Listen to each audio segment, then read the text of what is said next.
Alright mga kabiyahe, tanghalian na po tayo. Tanghali na, alas 12:25 ng hapon. Alright po, nagpunta dito sa ulam yung tsara.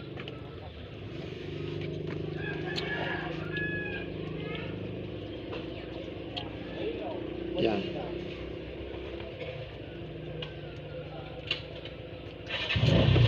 Kain po. Grabe talaga ang init mga kabiyahe. Talagang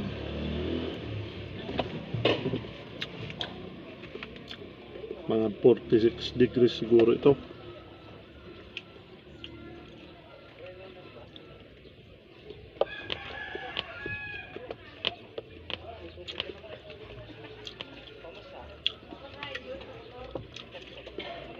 Ako mga kabiyahe, pagka umuwi kami sa inuuwian naming inuupahan ni boss, binabayaran ni boss na kumbaga lodging, ganun, na inuuwian namin sa pag mga dayo naming biyahe. Nagluluto na po ako doon at ako'y may super salan ako mga kabiyahe. Pero pagka mayroong pang budget, hindi na ako nagbabaon. Makain na lang sa curry ham. Pero pagka nagtitipid, yun, ganito, magbabaon.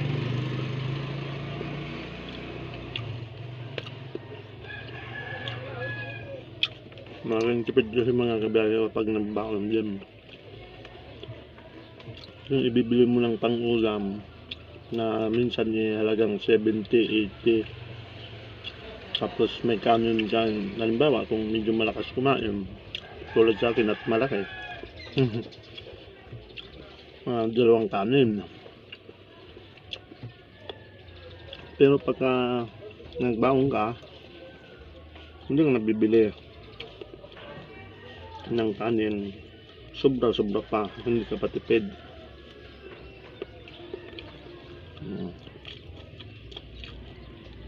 Kumbaga hindi ka kukulangan kasi yung dalawang kanin sa karihan kasi nulang yun.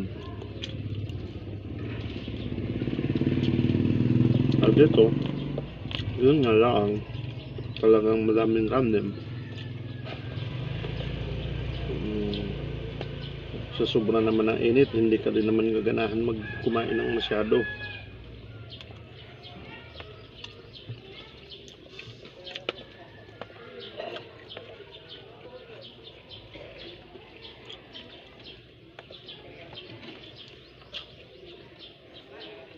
Nagluto ako ng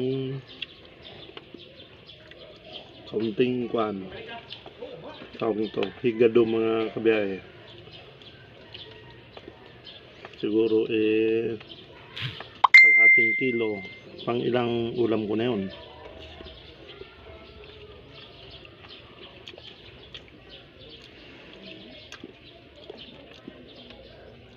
Hindi lang pang isahan or siguro kagabi. Tapos nag-almusal ako, tapos ito may baon pa ako. Tatlo na. Mayroon pa po doon. Waray po abot pa yung bukas ng umaga. Di malaking tipid mga kabiyahe.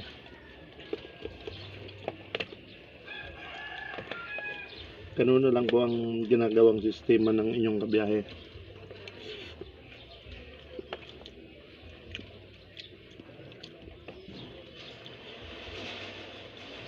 Dahil yung mga anak ko nga minsan nagtatampo na.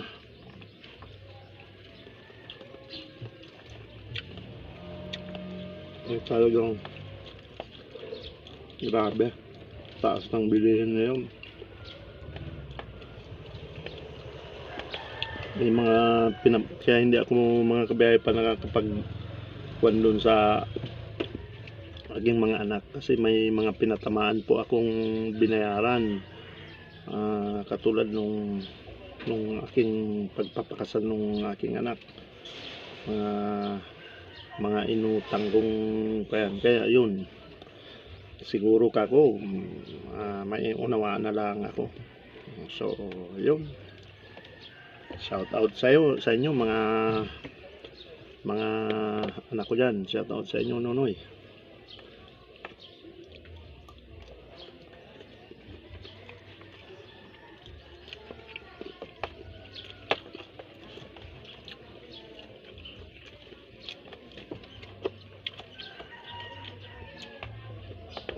Sa pinsan ko, shout out sa iyo Manoy Adam. Sa tawag nito, Pinyangan, Quezon. Saglit lang mga kabiyahe at putulin ko muna ang aking pagkain at dumating na yung aking ahinte, mag-layout ako.